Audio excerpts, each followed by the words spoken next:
आपका मकसद तो हमें मालूम है, 2014 से हमें मालूम है आपका मकसद क्या रहा है। कभी घर वापसी, कभी लव जिहाद, कभी ट्रिपल तलाक, कभी सीएबी, कभी एनआरसी, फिर दोबारा एनआरसी, मतलब के फिर 370। आपका लक्ष्य हमें मालूम है, आपका लक्ष्य मालूम है, आपका नजरिया भी मालूम है। आप नाम से, किसी के नाम से पता करना चाहते हो इस देश में वो रहेगा या नहीं रहेगा।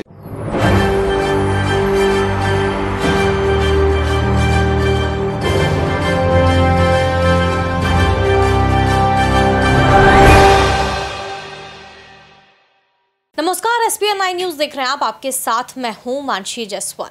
यूसीसी यानी कि यूनिफॉर्म सिविल कोड, समान नागरिक कानून, क्या देश में इसको लागू करने के बाद कई ऐसे कानून हैं जो बदलते हुए नजर आएंगे? क्या हिंदू मुसलमान की राजनीति प्रधानमंत्री नरेंद्र मोदी द्वारा की जा रही है? यूनिफॉर्म सिविल कोड का क्या गलत इस्तेमाल यहां पर किया जाएगा, देश की जनता द्वारा किया जाएगा? ये एक बड़ा सवाल बना हुआ है।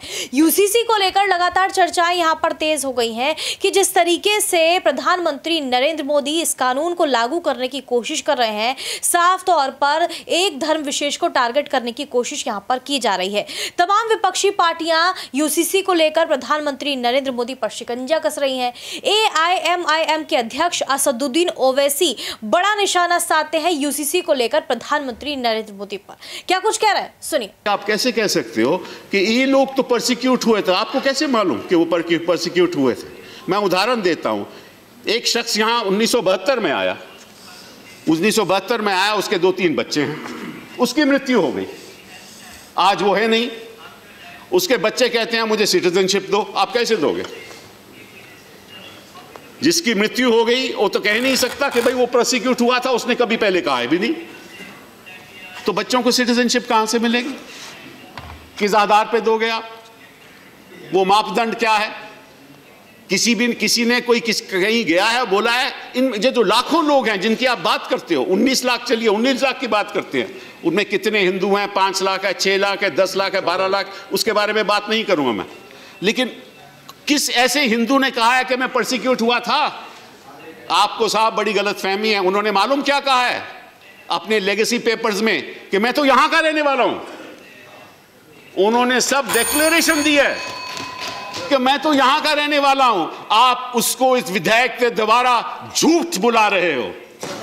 Please conclude. जो शख्स वन सेकंड सर, जो शख्स कह रहा है कि मैं तो हिंदुस्तान का रहने वाला हूं, आप उसको कहना चाहते हो नहीं नहीं तुम हिंदुस्तान के रहने वाले नहीं हो। तुम कहो तो तुम तो बांग्लादेश से आए थे और क्यों परसिक्यूट हो रहे थे, इसलिए हम आपको सिटीजनशिप देंगे। ये किस किस्म का कानून है?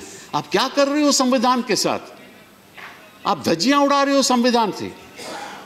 आपका मकसद क्या है? आपका मकसद तो हमें मालूम है, 2014 से हमें मालूम है आपका मकसद क्या रहा है। कभी घर वापसी, कभी लव जिहाद, कभी ट्रिपल तलाक, कभी सीएबी, कभी एनआरसी, फिर दोबारा एनआरसी, मतलब के फिर 370।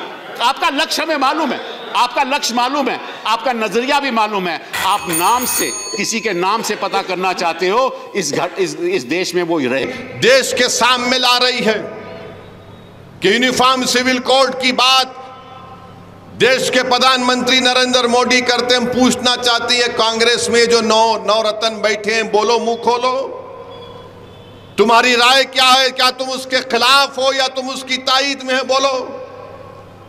और ये जो बीजेपी की ताईद में ये रंग बिरंग के कपड़े पहनकर जो ओबामा के बयान पर बड़ा बड़ा तबसरा करते हैं, तुम भी बोलो यूसीसी के बारे में तुम्हारी राय क्या है? ओबामा के बयान पर तो बड़ा बढ़ चढ़कर बोले क्योंकि पप्पा को खुश करना था, मगर जब यूसीसी की बात आई तो सन्नाटा है। कांग्रेस पार्टी खुल के नहीं बोलती कि यूसीसी के बारे में नहीं, अभी हम ठहरेंगे।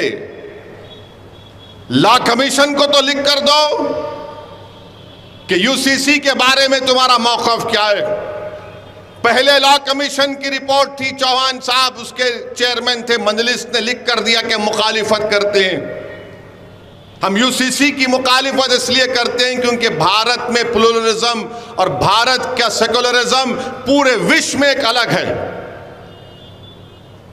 आज हम हमारे हिंदू भाइयों से भी अपील करना चाहेंगे कि 10 लाख हिंदू घराने ऐसे हाउस होल्ड हैं जो हिंदू अनडिवाइडेड फैमिली में उनको टैक्स रिबेट मिलता है। 2015-16 के इनकम टैक्स कर डेटा बताता है कि 3000 करोड़ आपको टैक्स रिबेट मिला। जो देश के प्रधानमंत्री आज यूसीसी की बात करते हैं, क्या हमारे हिंदू भाई हिंदू अनडिवाइडेड फैमिली के टैक्स रिबेट को छोड़ने तैयार हैं? उनको फैसला करना पड़ेगा। देश के प्रधानमंत्री बोलते हैं कि एक घर में 2 कानून कैसे होंगे। देश के प्रधानमंत्री आपको जो लिख कर दे देते हैं आप पढ़ देते हैं। मैं जानता हूं कि आप बहुत पढ़े लिखे हैं, इस पर कोई इनकार नहीं है। देश के प्रधानमंत्री के पास वो डिग्री है जो किसी नागरिक के पास नहीं है। देश के प्रधानमंत्री के पास एंटायर पॉलिटिकल साइंस की डिग्री है। तो देश के प्रधानमंत्री को हम बताना चाह रहे हैं कि एक घर में 2 कानून, तो संविधान में कंकरेंट लिस्ट क्या है, यूनियन लिस्ट क्या है, स्टेट लिस्ट क्या है? प्रधानमंत्री अगर आप देख लेते तो मालूम होता। नहीं, एक घर में 2 कानून कैसे चलेंगे? प्रधानमंत्री union list, state list, concurrent list. प्रधानमंत्री को सिर्फ 44 से मोहब्बत है। प्रधानमंत्री ये जानते नहीं है या नहीं जानते नहीं मालूम कि डायरेक्टिव प्रिंसिपल 19 है और उस 19 में शेल एंडेवर का वर्ड सिर्फ यहां पर इस्तेमाल हुआ। एंडेवर के माने क्या है अंग्रेजी में? कि कोशिश करो। यहां पर प्रधानमंत्री वो भी उसको चाप लेते हैं। डायरेक्टिव प्रिंसिपल में शराब का पाबंदी आयत की बात की गई। बंद कर दो शराब। जितने जयपुर में शराब की दुकानें हैं पूरे बंद कर दो। जितने दिल्ली में मुंबई में है पूरे बंद कर दो। अच्छा, नहीं बंद कर सकते तो ये कह दो कि जुमा और हफ्ते के दिन बंद करेंगे। तो अगर जुमे और हफ्ते के दिन बंद करेंगे तो रोड पर लोग निकल कर आ जाएंगे कि हमको विड्रॉल सिम्टम्स हो रहे हैं, हमको कुत्ते की पेशाब पीने की आदत है, हम पीना चाह रहे हैं। वो डायरेक्टिव प्रिंसिपल की बात नहीं होती। डायरेक्टिव प्रिंसिपल में यह भी है संविधान में कि भारत की दौलत सब में बराबर बांटी जाए। मगर भारत की दौलत किसके पास है? भारत की दौलत किसके पास है बताता हूं आपको। माने भारत की दौलत के बारे में अगर आप देखेंगे तो आपको जानकर तकलीफ होगी कि हमारे देश की दौलत कितने लोगों के पास है। 50 लोग 55 लोगों के पास 60% भारत की दौलत है। प्रधानमंत्री तो आप तो गरीब परिवार से आए, आप तो चाय बेच कर आए ना, तो गरीबी का एहसास आपको है। मगर पूरी दौलत इनके पास है, मगर प्रधानमंत्री उस पर बात नहीं करेंगे। डायरेक्टिव प्रिंसिपल में यह भी है सिर्फ 44। भारत के प्रधानमंत्री को जानना चाहिए कि यह भारत है, यह भारत है। यहां पर प्रधानमंत्री बात करते समानता के लिए। प्रधानमंत्री, समानता अनेकता अलग चीज है। ये देश मुख्तलिफ रंग का है, इसलिए नेहरू ने कहा था कि भारत क्या है? भारत एक रजाई की तरह है, नेहरू ने कहा था, जिसमें रंग बिरंग के कपड़े लगे हुए। ये भारत की खूबसूरती है। भारत के प्रधानमंत्री समानता की बात करते हैं।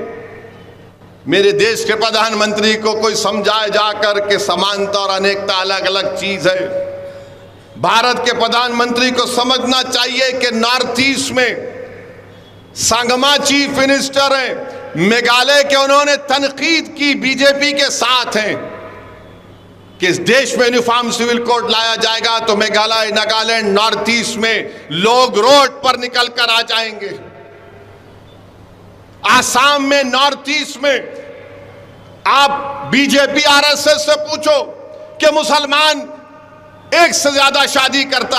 अरे रिकॉर्ड है तो बताओ रिकॉर्ड है तो कि हम कितनी शादियां करते हैं और हमारे हिंदू भाई कितनी दूसरी शादियां करते हैं। सिर्फ 0.6% का फर्क है जो लास्ट डेटा बनाया गया था एक शादी से ज्यादा का। मगर बीजेपी के पास नहीं, बोल दिया इनको कि मुसलमान बहुत, अरे कहां है डेटा बताओ। तो सुना आपने किस तरीके से यहाँ पर प्रधानमंत्री नरेंद्र मोदी पर यूसीसी को लेकर बड़ा हमला बोलते हुए नजर आए असदुद्दीन ओवैसी। उनका साफ तौर पर कहना है कि मुस्लिमों के खिलाफ ये कानून लाया जा रहा है और इससे मुस्लिमों को काफी ज्यादा नुकसान झेलना पड़ेगा। बहरहाल इस बड़ी खबर को लेकर आप क्या सोचते हैं हमें कमेंट करके जरूर बताएं।